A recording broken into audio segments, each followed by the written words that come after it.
آپ پاک پتن شریف گئے ہوں گے حاضر حضرت بابا صاحب کے، وہاں ایک دروازہ کھلتا ہے جی جی تو بعض لوگوں کا اب جنتی دروازہ اس کو کہتے ہیں، تو دوسرے جو فرقے کے لوگ ہیں وہ ہم پر اعتراض کرتے ہیں کہ رسول اللہ صلی اللہ علیہ وسلم کے سارے دروازے ہیں حرم شریف کے، وہاں کوئی دروازہ جنتی نہیں ہے،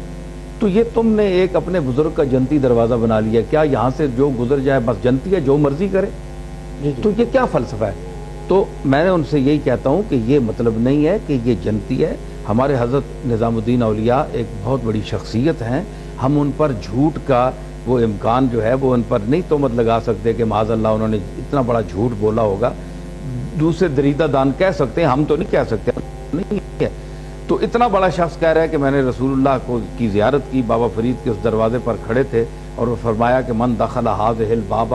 امنا، جو اس دروازے سے داخل ہوا وہ امن میں آ گیا۔ تو امن کا یہ مطلب نہیں ہے، تو امن کے لفظ کی تعبیر انہوں نے کر لی کہ یہ جنت ہے۔ تو اب یہ تو نہیں ہے کہ جو اس دروازے سے جو کچھ کر کے آیا چلو تائب ہو گیا، اللہ کی بارگاہ میں بابا صاحب سے معافی نہیں مانگنی، معافی اللہ سے مانگنی ہے، کیونکہ اعمال کا معاف کرنے والا بابا صاحب یا کوئی اور بزرگ نہیں ہے، اللہ ہے۔ اللہ سے معافی مانگ کے بابا صاحب کے دروازے پر سے گزرے اور یہ کہے کہ میں آج سے بابا فرید کا طرز عمل اختیار کر رہا ہوں، یا میرے مالک مجھے معافی دے اور میں اس دروازے سے گزر رہا ہوں اور وعدہ کرتا ہوں، بس اللہ اس کو جنتی بنا دے، وہ ٹھیک ہے۔ اقرار کی میں ان سے یہ کہتا ہوں کہ اب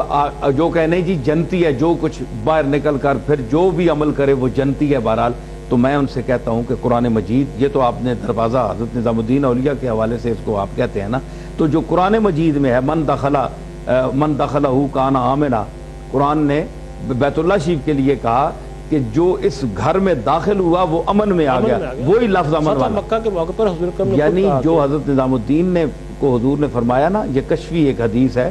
یہ علماء ظاہر میں اس کو تسلیم نہیں کیا جاتا، یہ صوفیاء کی دنیا میں ہم چونکہ حضرت نظام الدین کا احترام کرتے ہیں اس لیے ہم تسلیم کرتے ہیں کہ حضور نے فرمایا ہوگا، لیکن ظاہر حدیث جو ہیں حدیث والے اس کتابوں میں اس کا نہیں ہے، وہ عمل نہیں ہوتا۔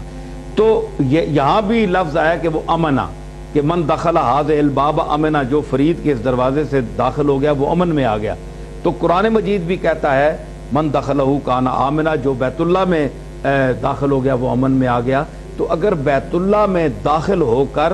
کوئی شخص حج کر کے بعد میں وہی چوری چکاری کرے، بدکاری کرے، فسق و فجور کرے، دنیا کا ہر برائی کرے، تو کیا وہ جنتی ہوگا؟ کوئی عالم فتویٰ نہیں دے گا کہ وہ جنتی ہے، حالانکہ بیت اللہ میں چلا گیا اور قرآن نے کہا کہ وہ امن میں آ گیا، اس کے باوجود وہ جنتی نہیں ہے کیونکہ اس کا عمل غلط ہے۔ تو اگر بیت اللہ میں جا کر کردار ٹھیک نہ کرنے کی صورت میں جنتی نہیں ہو سکتا، تو بابا صاحب کے دروازے سے گزرنے سے جنتی کس طرح ہو سکتا ہے انسان، جب تک بابا صاحب کے کردار کو نہ اپنائے۔ بڑی محبت پیر صاحب۔